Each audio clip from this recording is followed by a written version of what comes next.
Dans Marc 11, 19, nous est relatée la visite suivante. La 6e du Seigneur Jésus à Béthanie. Après avoir chassé les gens du temple, au verset 15 à 17, notre Seigneur est de retour dans la ville. Cela avait été une très rude tâche pour le Seigneur Jésus-Christ. Il avait montré de l'amour et de la compassion à tout le peuple. Mais parce qu'il ne l'avait pas accepté, il devait être jugé. Il avait renversé les tables, avait chassé les gens avec un fouet. Il se sentait très triste et retournait à Béthanie, où il trouverait repos et satisfaction. À Jérusalem, ce n'était que chagrin, reproche et peine, mais à Béthanie, il savait qu'il y avait un petit groupe qui lui donnerait un réel repos et de la satisfaction. Parfois, nous nous sentons très fatigués, épuisés et seuls, et parce que nous savons que nous ne pouvons pas partager ce chagrin, cette peine et ces fardeaux avec d'autres gens ou avec nos voisins, nous voulons aller à la maison où nous pourrons les partager avec nos parents, notre épouse ou notre famille. Le Seigneur Jésus-Christ alla à Béthanie avec le même désir.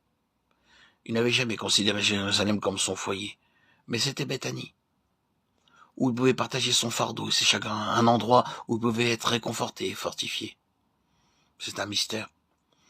Le Seigneur Jésus, notre Créateur, cherchant du réconfort auprès de son peuple. Il montrait que lui aussi désirait être réconforté, comme nous voulons l'être. Quand il allait à Béthanie, il pouvait dormir profondément. S'il avait dormi à Jérusalem, il aurait eu peu de repos, étant agité dans son lit toute la nuit. Mais à Béthanie, il n'avait plus de peine à cause de l'accueil chaleureux que lui faisaient ces quelques personnes qu'il aimait. À Béthanie, il trouva un réel repos, la paix, le réconfort, et ceux qui désiraient l'écouter. Au début de notre vie chrétienne, nous voulons aller à lui pour nos besoins, comme Anne. Au début, elle priait, « Seigneur, donne-moi un enfant ». Elle n'avait pas compris le besoin du Seigneur. 1 Samuel 1,11. Elle pensait d'abord à son propre besoin et disait, « Seigneur, enlève mon opprobre et ma stérilité, et donne-moi un enfant, rends-moi heureuse ». Plus tard, elle découvrait que le Seigneur avait un besoin. Alors sa prière changea.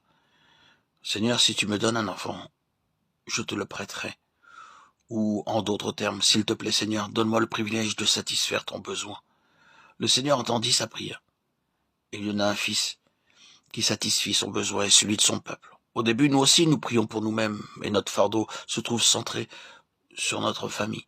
Nous prions pour nos besoins particuliers, nous disons, Seigneur, touche-moi, prends soin de moi, et subviens à tous mes besoins. Mais plus tard, nous découvrons quel est le besoin de Dieu. Alors, nous commençons à dire, Seigneur, je ne suis pas intéressé par mes besoins. Oh Seigneur, de quelle manière puis-je satisfaire ton cœur? Y a-t-il quelque chose de particulier? Seigneur, que je puisse faire pour te plaire, te satisfaire toi, et te donner du réconfort, du repos. Beaucoup d'enfants vont vers leur père seulement lorsqu'ils désirent des douceurs ou d'autres choses. Mais ils ne disent jamais, « Père, puis-je faire quelque chose pour t'aider? Tu sembles si fatigué, si triste. Puis-je faire quelque chose pour alléger ton fardeau ?» Il y en a très peu de ce genre. Toutefois, il y a des enfants qui regardent le visage de leur père ou de leur mère et disent, « Toi, repose-toi, je ferai tout le travail. » C'est la bonne attitude. Dites-vous, maintenant, Seigneur, dis-moi de quelle manière je peux te plaire et te donner du réconfort et du repos. Il répondra à ceux qui l'interrogent. Il nous dira ce qu'il demande, comme il le fit pour ceux de Béthanie, qui lui apportèrent satisfaction, réconfort, repos et paix.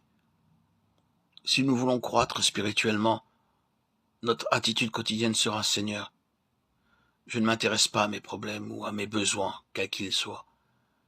Que veux-tu que je fasse? Aller quelque part, visiter ou aider quelqu'un? Y a-t-il quelque chose que je puisse faire selon ta volonté parfaite, qui te donnera plus de joie, de bonheur et de paix? Alors il vous dira où aller et que faire. C'est une merveilleuse chose d'obéir à Dieu. Et la manière dont il nous aide à obéir à sa volonté est aussi merveilleuse. Alors, il arrivera qu'automatiquement et sans rien demander, le Seigneur nous secourra et pourvoira à tous nos besoins.